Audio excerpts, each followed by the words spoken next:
Hello students, स्वागत है आप सभी का हमारी इस नई वीडियो में। हम इस सीरीज़ में हमारे जो फर्स्ट यूनिट है डीएसटीएल में उसको कवर कर रहे हैं, जिसमें हमने अब तक सेट्स और रिलेशन की वीडियोस को देखा था। उसमें कुछ क्वेश्चंस करे थे, अच्छे अच्छे थ्योरम्स करी थी, बेसिक कॉन्सेप्ट्स को देखा था। ठीक है, तो अगर आपने अब तक उन वीडियोस को एक्सेस नहीं करा है, देखा नहीं है, हमारे चैनल पर वो अपलोडेड हैं। आप जाके उन्हें आसानी से देख सकते हैं। प्लेलिस्ट के सेक्शन में जाइएगा, डीएसटीएल यूनिट 1 करके एक प्लेलिस्ट आपको मिल जाएगी, वहाँ से आप उसको एक्सेस कर सकते हैं। ओके, और सभी जो वीडियोस हैं, इन सब के जो ये नोट्स हैं, ये सब आपको पीडीएफ फॉर्मेट में नीचे डिस्क्रिप्शन में लिंक है गूगल ड्राइव का, उस पर अपलोडेड है, तो आप वहाँ से जाकर उनको डाउनलोड कर सकते हो। ओके, तो आपको कोई परेशान होने की ज़रूरत नहीं है। ठीक है। तो अब हम आज इस वीडियो में देख रहे हैं आगे बढ़ते हुए फंक्शंस को। तो सबसे पहले देख लेते हैं कि फंक्शंस होते क्या हैं। ठीक है, तो अगर हम बात करें डेफिनेशन वाइज, तो हम किस तरीके से डिफाइन कर सकते हैं किसी फंक्शन को। वो ये लिखा हुआ है कि let A and B be two non empty set, यानी कि हमारे पास ए और बी दो सेट हैं जो कि जिसके अंदर कुछ ना कुछ एलिमेंट है, जाकि मतलब वो खाली नहीं है। ठीक है, उनके अंदर कोई ना कोई एलिमेंट कंटेन कर रहे हैं। वो ए और बी दो सेट्स ऐसे हैं। A function f from A to B denoted by f such that a to b is a relation from a to b such that each element of a is related to exactly one element of b।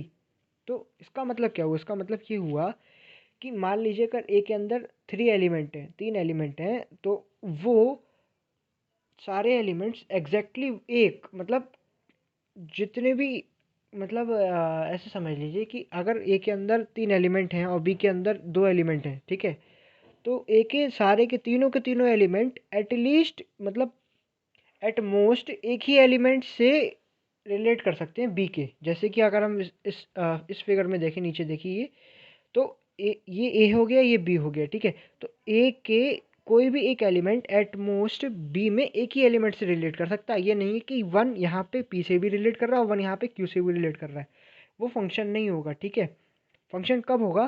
Function तब होगा जब one सिर्फ इसमें किसी भी एक element P Q या फिर आर में से किसी भी एक एलिमेंट से रिलेट करे, सिर्फ एक से ज़्यादा नहीं करे। ठीक है, तब उसे हम कहेंगे फंक्शन। इसी के एक तरीके का ये रिलेशन ही है, बस हमने इसमें दो सेट के बीच में एक रिलेशन की कंडीशन को डिस्क्राइब कर दिया है। ठीक है, अब यहाँ पर जो सेट ए है उसको कहेंगे हम डोमेन, एंड जो हमारा बी होगा उसको हम कहेंगे कोडोमेन।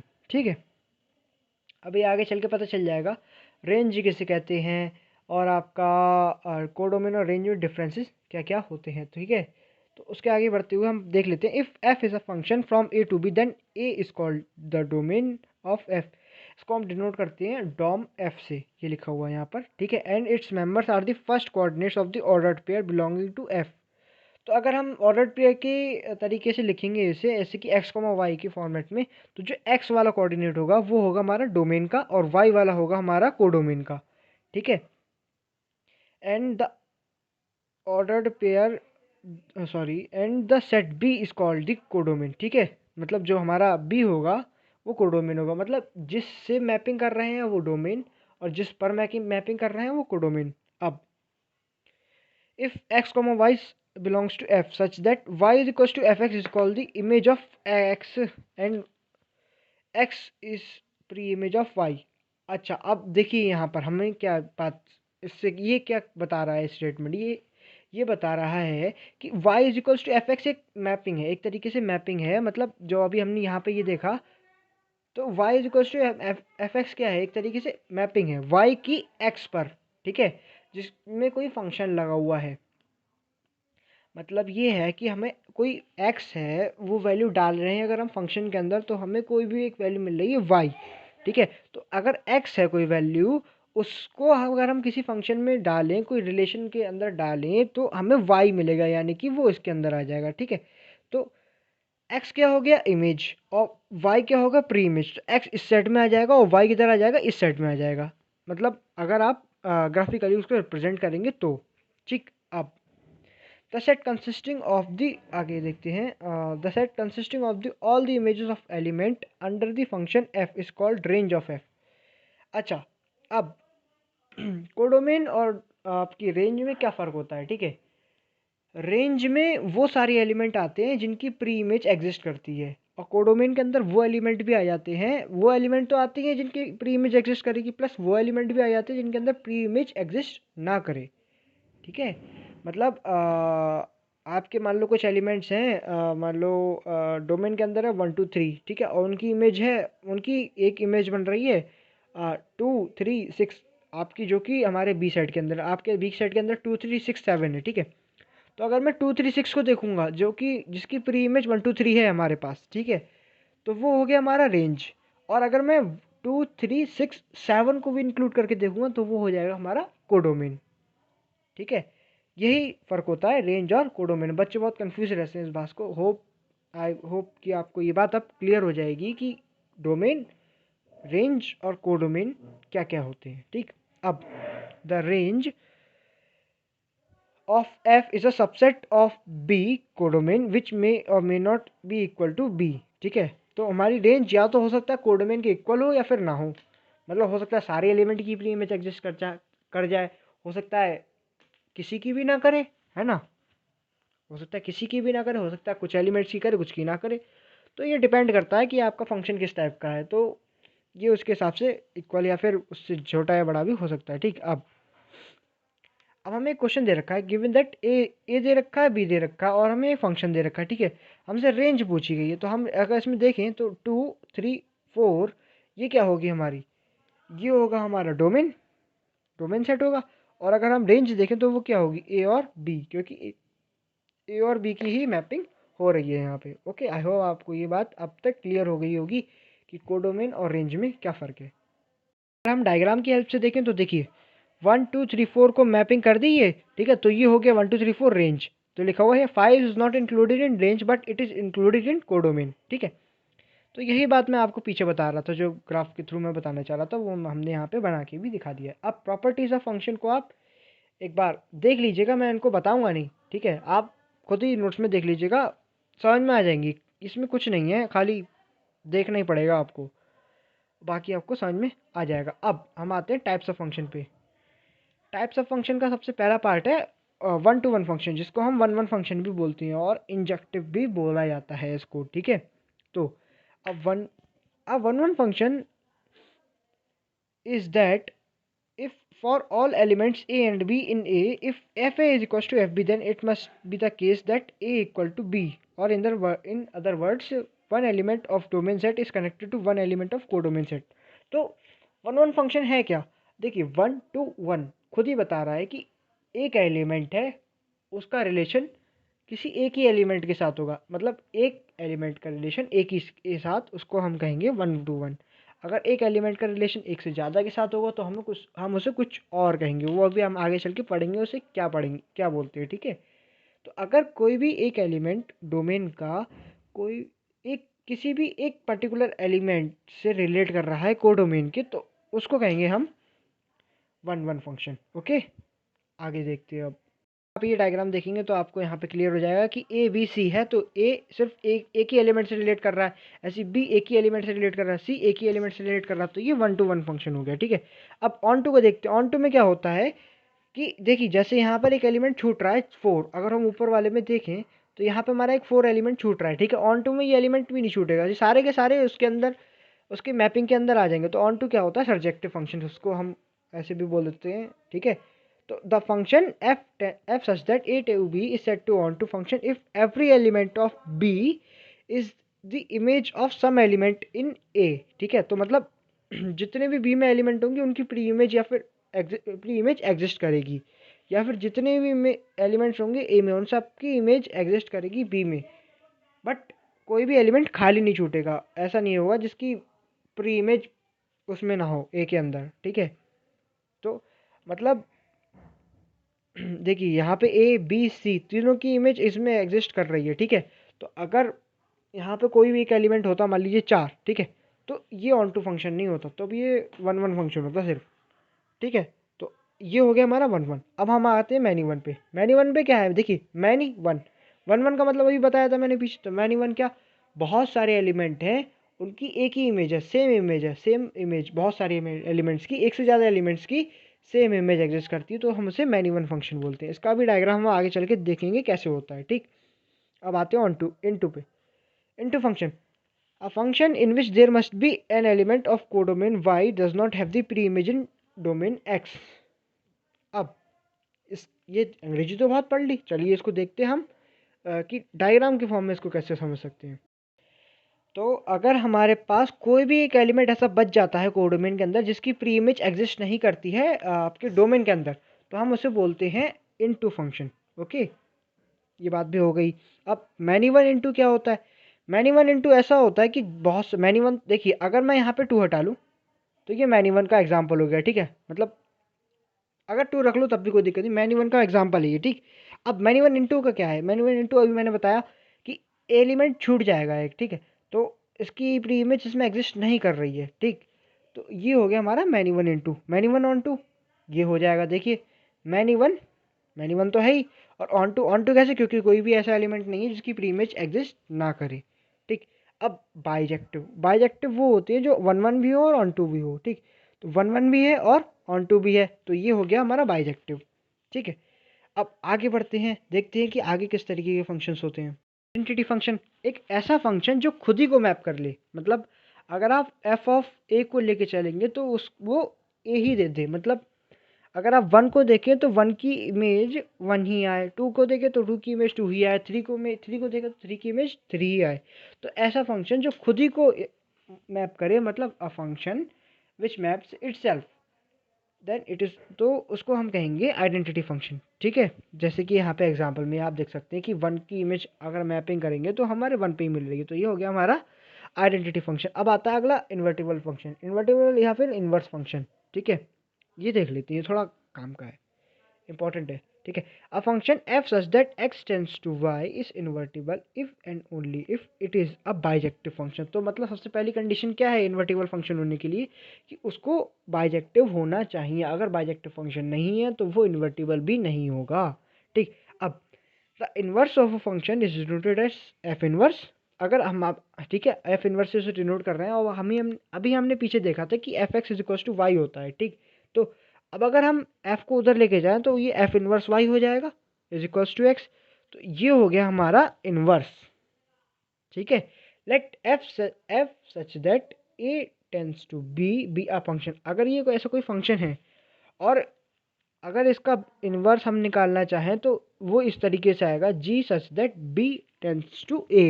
मतलब मैपिंग उल्टी हो जाती है एक तरीके से, ठीक है। और अगर हम उसका कंपोजिशन निकालेंगे, गॉफ निकालेंगे या फॉग निकालेंगे, तो वो हमारा क्या आएगा? आइडेंटिटी के इक्वल आएगा, ठीक है। या अगर हम गॉफ निकाल रहे हैं तो वो आई ए के इक्वल आ जाएगा। क्यों आई ए के इक्वल क्यों आएगा? क्योंकि हमारी मैपिंग किस में जा रही है? ए में।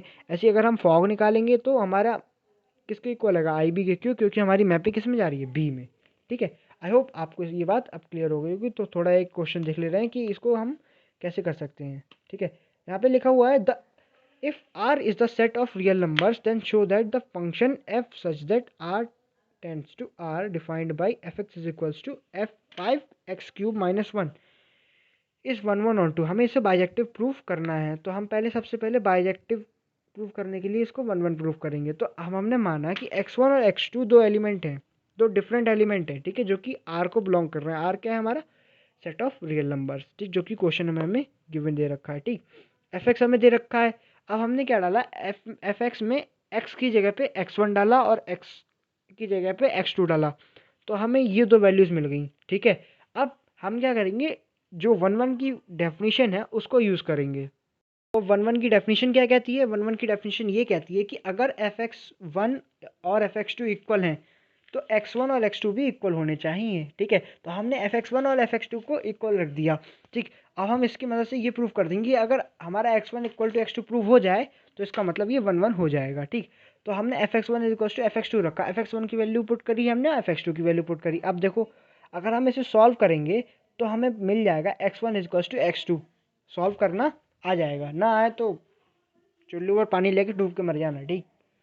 मैं कुछ नहीं कर सकता इसमें, ठीक है। तो ये 1 1 प्रूव हो गया। अब हम इसे ऑन टू प्रूव करेंगे। अब हम एंड ऑन टू कैसे प्रूव करेंगे? हमने मान लिया कि कोई y है जो, मतलब अभी हमें पता है जैसे कि f x is equals to y होता है, ठीक। तो हम लिख सकते हैं ना y is equals to f of x की वैल्यू कितनी दे रखी है? 5x³ - 1, क्वेश्चन में गिवन है, ठीक है।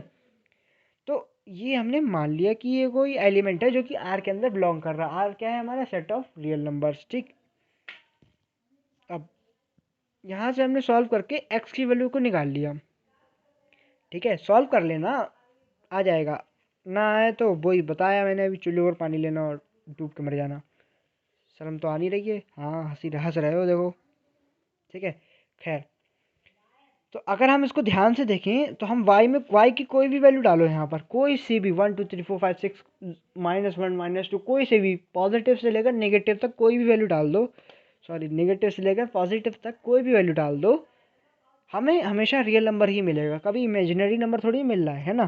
तो अगर हम रियल नंबर मिल रहा है तो इसका मतलब क्या हुआ कि हमारा y बिलोंग करेगा r को, सॉरी, x बिलोंग करेगा r को for all values of y, है ना।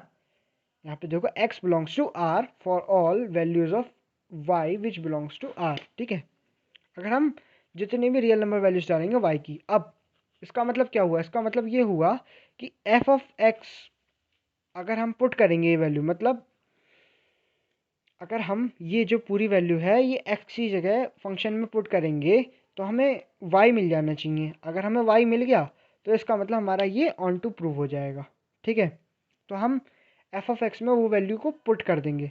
अब पुट करने के बाद हमारा क्या मिलेगा? हम चेक करेंगे। देखो, f ऑफ x की जगह पे हमने क्या पुट कर दिया? ये पूरा। ठीक, अब is equals to 5x cube -1 था, x की जगह पे हमने पूरा पुट करा और -1 था। अब हमने इसको खोला, 1/3 है और ये 3 है तो पावर 1 हो गई। ठीक, y प्लस 1/5, 5 से 5 कैंसिल हो गया। ठीक, y प्लस 1 -1, -1 से +1 कट गया तो 1 मिल गया हमें y। यानी कि इससे ये प्रूव हो गया कि for every element y belongs to r there exist pre image in the domain set of f। मतलब कोई भी ऐसा एलिमेंट नहीं छूटा हमारा कोडोमेन के अंदर जिसकी कोई भी प्री इमेज हमारी एग्जिस्ट ना करे डोमेन के अंदर। ठीक है, इसका मतलब ये क्या हो गया? ये ऑन टू हो गया। अब अगर ये ऑन टू हो गया, 1 1 भी है, तो ये बाइजेक्टिव फंक्शन हो गया। ठीक, बस यही तो हमें प्रूव करना था। अगला क्वेश्चन अपने आप करना, ना हो तो बता देना कमेंट सेक्शन में, सॉल्यूशन प्रोवाइड करा देंगे इसका। ठीक है, आगे देखते हैं अब आगे कैसे क्वेश्चंस आते हैं। क्वेश्चन क्या? अगला क्वेश्चन है, ये है इंपॉर्टेंट क्वेश्चन है। ठीक है, फिर ध्यान से सुन लेना, आँख नाक कान सब खोल के। कह रहा है if r is a set of real numbers then show that the function f such that r to r defined by fx is equals to minus sin x is neither 1 1 nor on 2। ठीक, ठीक है, अब हम क्या करेंगे? यहाँ पे हमने x1 x2 लिया था, यहाँ पे हमने x1 x2 की जगह हमने π/6 एंड 5π/6 को मान लिया, कंसीडर कर लिया। ठीक है, तो हमने माना कि π/6 एंड 5π/6 कोई दो एलिमेंट्स हैं जो कि हमारे डोमेन सेट R को बिलोंग कर रहे हैं। ठीक है, अब हमने फंक्शन में उनकी वैल्यूज़ को पुट करा तो हमने देखा कि π/6 पे भी हमारी वैल्यू -1/2 आ रही है और माइनस की, सॉरी, 5π/6 पे भी हमारी वैल्यू -1/2 आ रही है। तो ये तो वॉयलेट कर गया ना कंडीशन को। ये क्या कह रहा है? अगर हमारा f ऑफ x1 और f ऑफ x2 इक्वल हैं तो x1 इक्वल टू x2 होना चाहिए, लेकिन यहाँ पे π/6 और 5π/6 तो इक्वल है ही नहीं, लेकिन उनकी वैल्यूज इक्वल हैं तो ये 1 1 नहीं होगा। ठीक, अगर तो यहाँ से ये बात प्रूफ हो गई कि ये जो फंक्शन है गिवन है, जो हमें कंपोजिशन, ये 1 1 नहीं है। ठीक, अब आगे, अब ध्यान से देखो, साइन की मैक्सिमम नेगेटिव वैल्यू कितनी हो सकती है? -1। और साइन की मैक्सिमम पॉजिटिव वैल्यू कितनी हो सकती है? +1। यही तो हो सकती है ना। तो ये हमेशा इन दोनों वैल्यूज़ के बीच में ही तो ऑसिलेट करता रहेगा, है ना। ठीक है, तो अगर हम आर को देखें, रियल नंबर को देखें, तो रियल नंबर के अंदर -2 भी आता है, -3 भी आता है, लेकिन ये तो -1 से ज़्यादा आगे बढ़ ही नहीं रहा है कि नहीं। तो -2 की टेक्निकली कोई भी प्री इमेज एग्जिस्ट करेगी नहीं, कोई भी ऐसी वैल्यू होगी नहीं जो हम साइन में डाल दें और हमें -2 मिल जाए। क्यों? क्योंकि साइन की मैक्सिमम वैल्यू नेगेटिव में क्या आ सकती है? -1, है ना। तो -2 की कोई इमेज है ही नहीं हमारे पास डोमेन सेट के अंदर। तो इसका मतलब क्या हुआ? इसका मतलब ये हुआ कि ये ऑन टू भी नहीं है। ये बात यहाँ पर प्रूफ हो गई।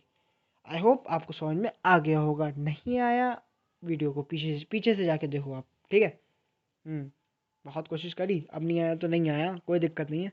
देखो, अब मैं ये एग्जांपल से समझाता हूँ कंपोजिशन ऑफ फंक्शन कैसे करते हैं। ठीक है, जैसे एफ एक्स दे रखा है, जी एक्स दे रखा है, ठीक, हमें गॉफ निकालना है, ठीक है। तो कुछ नहीं मत करो, जी ऑफ एफ एक्स डाल दो, मतलब जहाँ पे जी ऑफ एक्स लिख रहे थे वहाँ पे एफ एक्स लिख दो।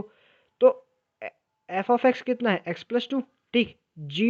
जी में एक्स की जगह पर अब एक्स प्लस टू डाल दो, जी में एफ ऑफ एक्स की वैल्यू डाल दो, एफ एक्स की वैल्यू डाल दो, एफ एक्स की वैल्यू कितनी है, एक्स प्लस टू। तो अब एक्स प्लस टू डाल दो एक्स की जगह, ठीक। तो एक्स प्लस टू का होल स्क्वायर आ जाएगा, उसको खोल दो वो आंसर आ जाएगा, ठीक। ऐसे ही अगर हम फॉग को देखें तो वो भी देखो, फॉग एफ में एक्स की जगह जी एक्स डाल दो, जी एक्स कितना है, एक्स स्क्वायर डालो एक्स की जगह पे यहाँ पर, तो एक्स स्क्वायर प्लस टू, बस यही है, ये नोट है, ये पढ़ लेना, ठीक। आगे बढ़ते हैं, थ्योरम देखते हैं अब इसकी, थोड़ी important theorems. Associative law of function composition को प्रूव करना है, ठीक है।